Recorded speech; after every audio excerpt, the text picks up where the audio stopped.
But you know what they say about buying other people's project. Like, It's such a great idea. You should do it twice. yeah. Here beside me, I have two 1986 Nissan 300ZXs, or at least what's left of two. These are two projects that are going to turn into one. And it all started with this green, or formerly red, 1986 Nissan 300ZX Turbo that we had owned for how long? Oh, it's still been like 10 years now. This thing has put on many different hats and colors, obviously, and it used to be a drift car, kind of street car. It was a car that we were able to safely mess around with and make mistakes with, and then things got a little bit out of hand. This car did not look like this. It was mostly complete, and we actually got it up and running and taken it to Summit Point Raceway and did Drift Nirvana with it. We tried downhand drifting. It did go sideways and it almost went into a wall. Keyword almost. Almost. Eventually, we had pieced together multiple cars from the junkyard, gotten a pretty good amount of parts for this thing. We had a complete black interior, a bunch of engine components. We found an original 1990s HKS intercooler kit for the VG30 Turbo, which was a sick find. So we had found all these parts and we thought it'd be a great idea to restore it. Well, unfortunately, once we started digging into the car, things got out of hand and we found a lot of rust. And here on the East Coast, rust is a normal thing, but honestly, back in the day, these 300ZXs were worthless, so nobody really took care of them. And it wasn't really worth putting in the time, effort, or money to fix this shell. So that's where that comes in. That is a 1986 Nissan 300ZX Turbo shell as well. If you have a keen eye, you would see that this is actually a front end of 87 to 89 300ZX. This is a rust-free shell. The paintwork, however, is popping. There was a prep work issue with the car. This bad boy, obviously, look at that. Look at the difference. Obviously, a lot is missing, but it's a good blank canvas. But the key word is rust-free. So that'll be rotted out. This spare tire area will be rotted out. The quarters would be rotted out from water going into there. All these areas here are solid. You can see floors are solid. Everything is solid. It's going to make a huge difference not having to work around rust. That is going to be a huge time, effort, and money sink. So it's just easier just to pay it up front with a rust-free shell. Or, you know, what would be even better would be like buying a car that works. What do you think? No. Should we have just bought a car that runs and drives? Absolutely not. That's way too easy. Yeah. I'd rather go 3 times over budget and get something that might work at the end. So the plan is take all of those good parts that we had, and there's a lot of parts and boxes and still good parts on that. And we're gonna toss them all into this. Join us as we try to make 2 into 1. Okay, end of day 1. Believe it or not, things are actually moving ahead. We have green doors on the black car. We also managed to get, ready? Yep. There we go. We got a working hatch. And then gas cap. It's red and green. This thing is broken to the actual latch, but otherwise things are moving along. The whole first day was pretty overwhelming with organizing and taking inventory of all the parts we have. We got the transmission out. This thing still works. 300ZX people don't like these T5s. It'll work in our application. It'll work for us because we're not boosting this thing to the moon. So Yep. that stays. We got a bunch of different brackets off. Next, we got to figure out what we're going to do behind the dash, what kind of sound deadening we want to put in before we start putting in all of the behind the dash all the HVAC components. equipment and all that. Notice the pile of parts that are behind us. Weren't there in the beginning. Yep. What's going to happen is everything back here is going to go out and into there. Just like that. Just about everything I need out of here is out of here. David went ahead and started to prep the black car for sound deadening. We used an adhesive butyl mat and then spray glued a layer of jute padding. This is close enough to factory and have done this previously with good success on our other cars. The next day, David came back from the old garage with the engine with, of course, a little damage from transport. Nothing the hammer can't fix. Before we even worry about putting in this engine or this transmission. This wiring harness needs to get done so we can actually power everything up and then tidy up everything behind the dash and start putting in the HVAC components. We need to reuse the engine bay harness because the black car simply didn't come with it. While it's outside of the car, we're going to take care of any broken wires or brittle loom and rewrap it so it looks both nice and is better protected. The stock loom plastics are super brittle and disgusting. May as well clean it up before it gets hidden away never to be seen again. To rewrap the harness, I'm using Tessa tape, which is rated for both high temperatures and abrasion resistance. This tape is definitely better than just the normal stuff you can get. I am also using a woven split loom. The standard plastic split loom gets brittle way too easily and just looks ugly. Everything's kind of laid out. I don't even know how it goes. Good thing I have a other 300ZX that's actually complete we can use as a reference. Now that the main engine bay harness has been pulled through the firewall, we can start routing the harness behind the dash and install it back into its original location. We need to strip this car down even more. I don't want a single piece of trim, hardware, or wiring still in the car as it's going to get scrapped. By doing this, we should have an accurate inventory of the parts that we have on hand and anything else we need to order. I also want to reclaim this half of the garage to park the 280Z in here, so this needs to get out. In an effort to also not lose any parts, anything that is missing on the shell will immediately get installed, even if it is green. The colors can be dealt with later. Luckily, the T-top seals on the green car were still in okay condition and can still be reused. The doors need to be properly adjusted to close tightly, but that's not important yet as it still doesn't even drive. It is a little annoying trying to snake the wiper assembly through the access hole, and of course, one of the wiper arm mounts broke. This was easily fixed, however, with some JB weld. Everything else was then installed into the black car with no issues. With the front wiper assembly transferred over, we can start taking a look at the hatch. The hatch on the black car is from the 87 to 89 model years as evidenced by the third brake light at the top of the glass. The 86 was unique in that it had the brake light in the center of the spoiler itself. Unfortunately, our original hatch is rusted, so we won't be reusing it, and we'll try and find a way to close up the brake light hole on the spoiler we have, as all the holes actually line up. With everything disconnected, we can now remove the entire body harness.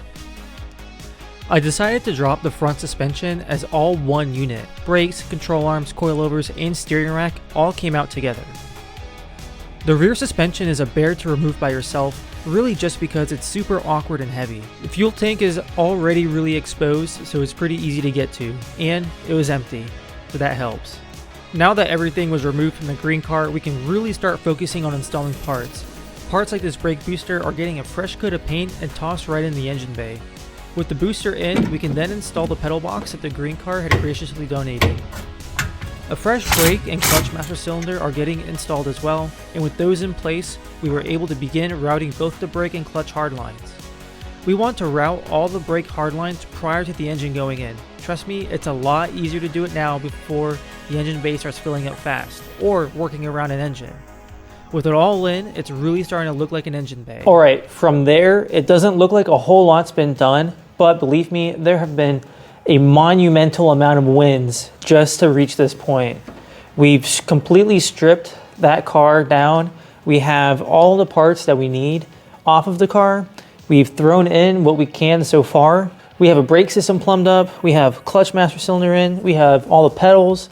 And now, starting from those pedals, I want to get everything else behind the dash in so that we get one step closer to seeing life with an engine in the engine bay.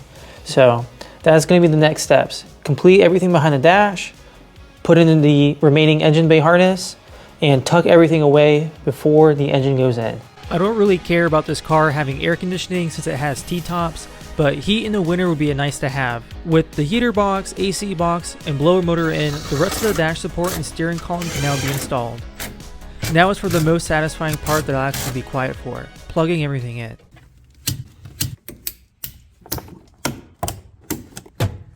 Nice. Oh, you thought we were done with wiring? In this box is the wiring for the ECU and charging system, but for now, we just need the ECU. Now it's time to take the engine off the stand and prep it to go in. It's free. The sandwich plate had to be lightly coerced to be bent back straight, and once installed, it'll be okay even if it's not perfect.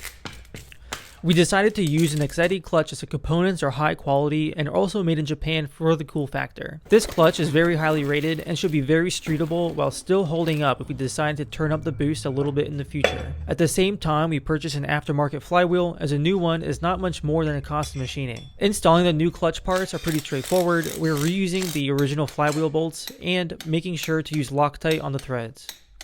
The contact surfaces on the clutch all come with an oil coating for corrosion resistance during transport, which needs to be cleaned off to properly mate during the break-in period. And everything was going great until... It only goes on one way. Ran into an issue. This guy, there's no way it'll fit.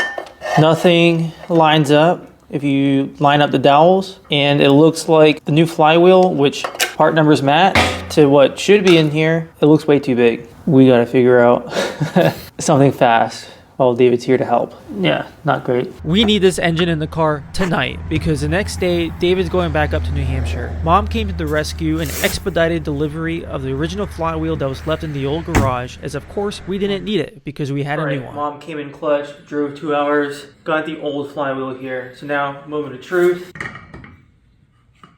Fits like a glove. Off comes the old one.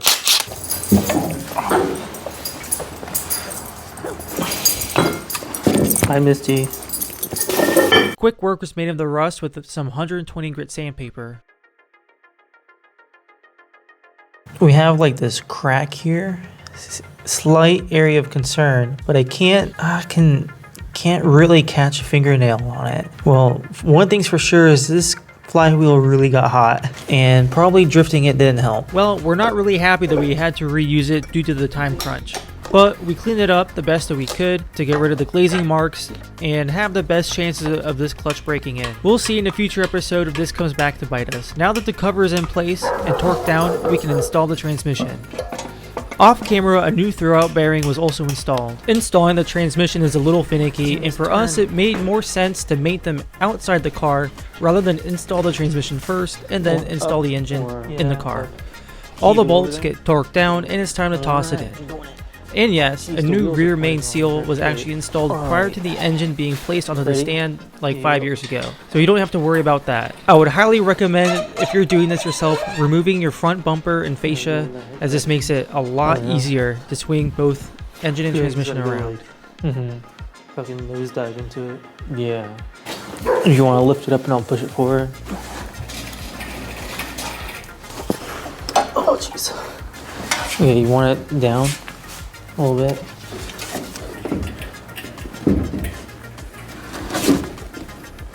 Alright, bring it down a little bit. I assume I'm going to be hitting the hood. Alright, stop.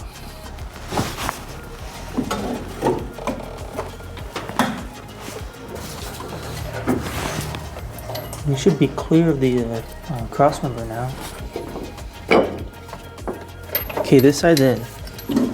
Alright, there we go.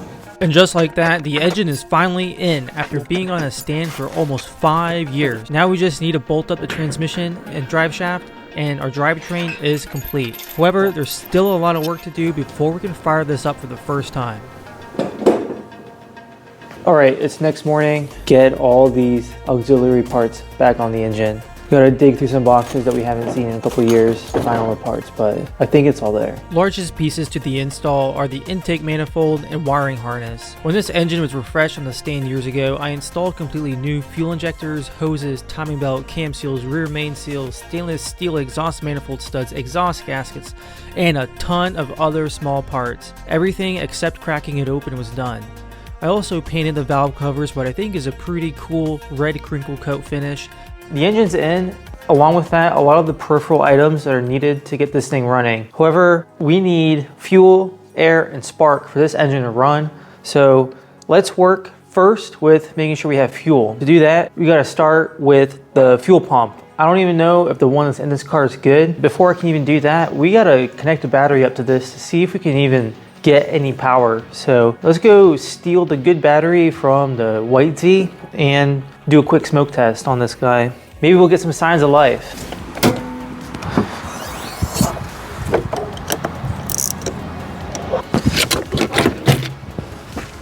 course, there's no battery tray here. Previous owner shaved it off, so I'm gonna try and rest this in here somehow. We just need proof of life. We don't need it. We're not running it just yet. Smoke test. Okay. Oh, we have lights on the door. Look at that. Got a light. Oh, that one's not. That one's not doing anything. All right, let's put this key on. I hear relays clicking, but no fuel pump. Let me go see if it's connected. All right, looks like nothing here is even plugged in. So let's try this again. The ECU also needs to be installed to trigger the fuel pump. Okay, trying again. Even with the battery directly connected to the fuel pump, it refuses to turn on. I think it's safe to say it's dead. Well, at least I have a perfectly good tank over there that came out of there. Now it's gonna go there, and it's done. Unfortunately, the finger snap only works for you watching, so luckily these fuel tanks are relatively straightforward to remove, and all I have to do is remove the straps, unbolt the filler neck from the chassis, unhook the fuel lines, and then shimmy it out from underneath the car. While underneath the car with no tank in the way, it's a great time to replace the almost 40-year-old fuel lines. Let's first check our replacement tank before we get too far ahead of ourselves. And looking inside, it's surprisingly very clean, which is insane because of how much rust was on the car. Not sure what the trick was to keep it so clean given it's been sitting for so long, but hey, I'll take it. The old tank on the other hand is definitely rough. This gas has turned into varnish and smells absolutely awful. Very surprising given the rest of the car is so clean. Without fully installing the gas tank, I plugged in the new pump and guess what? Still doesn't work. So somewhere something else is still broken that we're not even getting 12 volts to the connectors. The fuel pump relay is actually hidden behind this panel here. And look at that. That might be a problem. Look how crusty that connector is. And this relay is not much better. Good thing I have a new one. Or a used one that's good. That I know is still working. This is what a good one should look like. See, can I feel it click? Still nothing. Okay, well, decision's pretty straightforward. This tank from the other car is going in, so let's get it. The pump is still bad and the tank removal is the only way to get it out, so we didn't do any extra work for no reason. With the tank in, we can fill it with fresh gas and maybe by miracle it will work, right? But no, it only got worse. Nothing. All right, I've been pulling my hair out trying to figure out this issue without the fuel pump working and why it seemed like nothing EFI related has been getting any power. Well, it would certainly help if I actually connected stuff up the right way. Here, as you can see, this is the correct orientation. And this plug, you flip it over, plugs into there. But that's not where it's supposed to go. Now, if we turn everything on, we will see a green light that the ECU is now powered. Before, that wasn't there. This EFI relay actually turns on now. Hi, Misty. I've been at wit's end trying to figure out why we're not getting power to the fuel pump, and unfortunately, it's a big issue. The problem is that we're not getting battery voltage to the fuel pump fuse here. Normally, that's not that big of a deal because it's just one wire. The service manual says it's just a black and white wire that goes from the ignition switch all the way down here that powers both the ECU and the fuel pump. However, the ECU now works, what we just saw. The fuel pump still does not get power. Looking just out of curiosity, this part number down here doesn't actually match the part number that was in the harness in the green car. So I can only think that they're from different years. When I checked the factory service manual for a 87, that second red wire that I see here is in the service manual for an 87 300ZX, not in an 86. In 86, it's just a black and white wire. Now, all this work that I did, getting all the HVAC components and everything in here, has to come back out, and we gotta route the whole harness all around here because I don't feel comfortable now knowing that there's one difference that's this big, what other issues there are that will arise just from having mismatched body harnesses and engine harnesses and all that. So kind of disappointing, but at least I didn't figure this out with the entire car together. So next time you see me, I will hopefully have a working fuel pump. 3 hours later. Okay, it's been a couple hours of struggling to take everything out, put everything back in. We're just about ready to try this again. I did not put that HVAC stuff in all the way because I don't need it to see if the fuel pump works. So cross our fingers, let's try it out. Let's see if this works. Don't want to run it for too long because those fuel lines aren't connected. So yeah, everything sounds good. That means all this work was not for nothing. So that means we can work on to the next part, which is spark. Let's see if we have any. Before we start turning it over a bunch, let's quickly check the oil and make sure there's something in there. Dry. Quickly filled it up with oil, and now we can start spinning this engine around. Battery connected, fuel pump disconnected, ignition stuff here connected, oil's full. We don't care about other things to make it run nicely, right? So we don't care about a MAF or vacuum leaks or whatever. We just want to make sure that this thing has spark. So let's try this out. Okay, that's an interesting noise. Let's look at the starter and make sure it's actually doing something.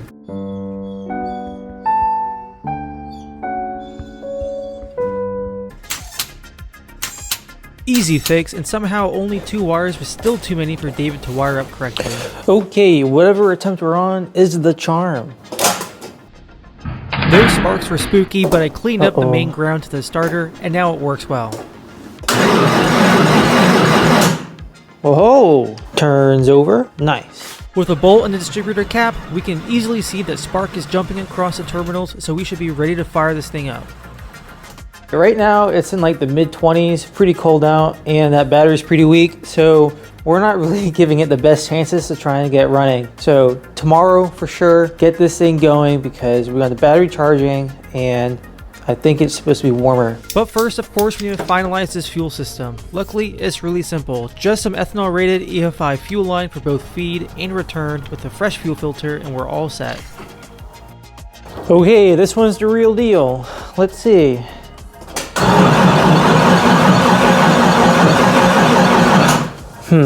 Fuel pump, no leaking.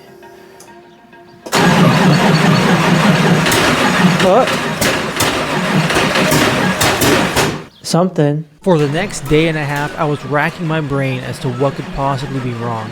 I have checked spark, fuel injectors, all sensors are plugged in, no vacuum leaks. Crank angle sensor was getting power, and when rotated, the trigger injectors like it should. I had even started cannibalizing the White Z for its ignition parts, such as the coil, ignition control module, to rule out any bad components, but nothing seemed to make a difference. Still stuck with the same problem. I took the timing cover off, set the engine to top dead center, and reinstalled the timing belt even just to make sure that across the top we could count 40 teeth and 43 on the other side, just to make sure I didn't do the timing belt incorrectly over 5 years ago. At the same time, I even reoriented the distributor, thinking maybe it was wrong and all this time that the car ran, it was just magical, because the car actually ran when parked. What else could it even be? So back to the White Z to cannibalize more parts, including this time the whole distributor to roll this one last part out. Okay, this has been swapped over. I kind of hope this is a problem so that I know what it is, but then at the same time I hope that it isn't so I don't have to buy a new one. Okay, well, let's see.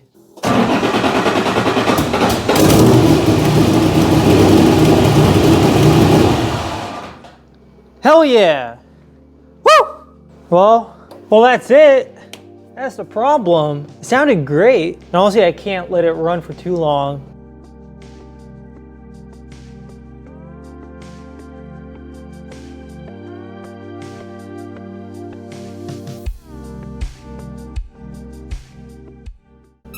Man, what you saw just now was 5 years of progress sprinted in a month. Thank you so much for watching this far. If you made it this far, you have to subscribe. There's no ifs, ands, or buts about it. You have to, because in part 2, we're gonna be taking this thing on the road Now, right now, there's still a lot of cleanup that needs to be done. This engine bay is a mess, and there's a huge parts list that I still need to order so we can get everything all tidied up. But next episode is going to be taking this thing on the road on a test drive, but the bare minimum that's needed. It's also been 1 year of this channel making content, so if you if you like what we're doing, you know, leave a comment. Let us know what you like. If you don't like something, let us know, because we read all the comments. That kind of engagement really means a lot to us and lets us know that we're doing a good job. So thanks a lot, and see you next time.